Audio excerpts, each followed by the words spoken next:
Alright, my name's Robert, and I go by kolb49. I don't know exactly how to put this stuff out there into the public domain. I've got a lot of background history, documented, public domain as far as you want to do the research on a personal level. My parents were married September 11th, 1964. 9 months later, I was born June 1st, 1965. Now, the reason I mention that is September 11th. It used to be a glorious day for our family until 2001. So, I kind of wonder how I put this in words, because when September 11th, 2001 happened, I became a very, very paranoid individual, and there's reasons being, and you'll understand after you see some of these videos I'll post.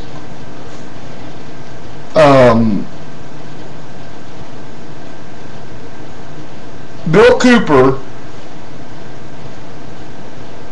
was a naval intelligence officer that got caught up into something and got what I consider snuffed. Now, I know that there's people out there I've come in contact with, like one of them, Bo Greitz. I got an autographed copy of his book. I met him personally in '92 when he was running for president with my dad when he died that same year. Greg Dixon and God and Government within his church on how the marshal at that time, which is our sheriff now, Frank Anderson, came and overtook that church. Now, you got to understand, there's people that I know that operate outside the internet. They don't even get on the internet. They won't go near the internet.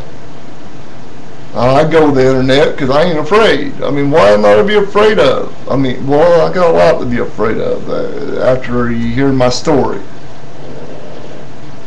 Bill Cooper opened up a can of worms for me because I was doing a lot of heavy research in the Knights Templars, and it was a fascinating story to me. You know, here's this knight, and they go over the Holy Land and the checking system. The story, the deeper I got into it, the more the more convoluted and naive I seen myself as. Here I thought I was going to be the knight in shining armor to come to save the day. You know, we're embedded in this, and as when we're kids, you know, Rumpelstiltskin and the girl in the dungeon, or you have the Rapunzel let down your hair, and all these little stories of Snow White and the Seven Dwarfs, and the knight comes and kisses her and she awakens. Well, it's a romance story as unfolded for me personally, and then Bill Cooper comes all along and opens a can of worms on me, and really the research that I've been doing all these years, and they connect. He's telling his story, I'm telling my story, and we, you know, the Twin Towers, you know, it's personal to me. September 11th had a very meaningful impact on my life. For all I know, it's the day that I was conceived in New York City. So when they attacked New York, and I don't even know where I was that day. I don't even remember it actually happening, and I know my mom was distraught, and it was like, what's wrong, Mom? You know, and all of a sudden she's letting me in. Well, this is what, don't you know even what happened to your own country? What was I busy doing? Well, you'll see the story unfold personally from my point of angle. See, I have had visions from on high. You know, okay, here comes the delusions. Well, I had these delusions back in '87, and I felt as if these elevators were collapsing. Boom, boom, boom, boom, boom, boom. I was working at Kroger's at the time. I was a head dairy. I was under a lot of stress. Didn't know exactly how to formulate the computer into the computer and the RFID that was going on at the time, and didn't understand that. Even though I went to ITT, I should have understanding of this, of the UPC symbol and the mark of the beast. You know, that that's a joke, Mark of the Beast. That's doesn't have nothing to do with scanning and lasers and all that.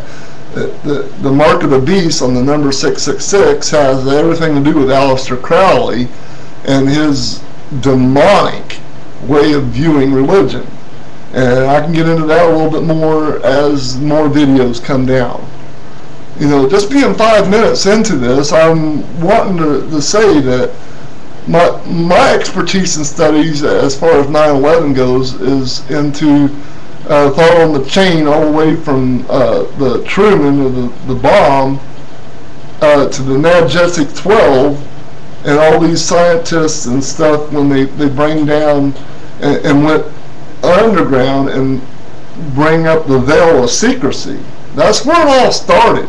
If anyone does the research, they'll find that all this secrecy really began during the World War II.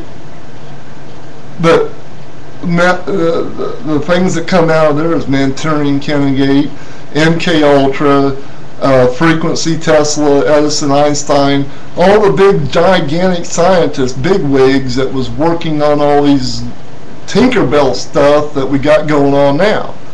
My focus was on MK Ultra, the Mantop project, messing with people's minds. I've had nervous breakdowns, 2 of them. I've been in padded cells. I've been in straitjackets. I've had sarin injected into me. I've had all kinds of different tweaking with one's mind's thoughts and ideas. Now, I keep trying to tell them, when I say them, the people that prescribe my medicine and whatnot, is that I had visions, but I could not explain the visions I had. Jacob's ladder, or pyramids in the sky, all this what I call bogus stuff. Well, I found I jumped into a Stargate. I went to Vegas and felt as if I traveled through a portal, and then I came home and found one of my friends committed suicide.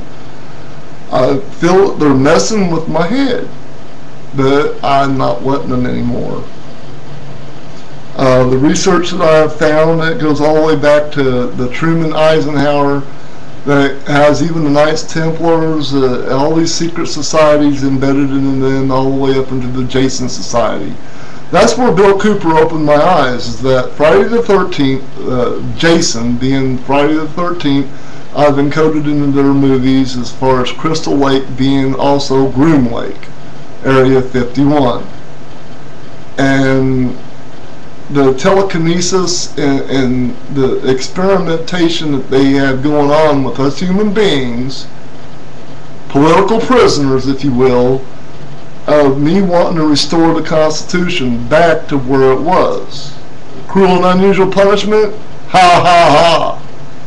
Anytime you lock up a person against their will and inject them with fluids that they have no control over within a mind, and then put into a cell where everything's carpeted except for the floor, trying to make a person go even more battier than they already are, there's something that needs to be asked.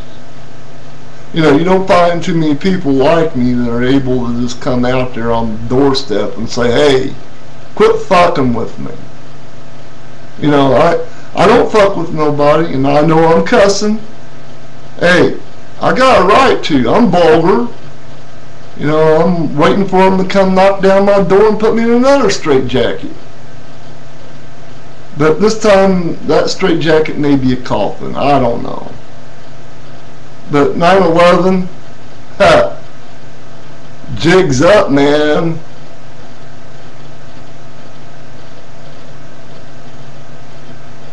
Wonder if this would really work in the real world, where we all just get along, like Rodney King said in California. We follow the news, but does the news follow us? What's really on the news but hoodwinking every single day? You can't handle the truth.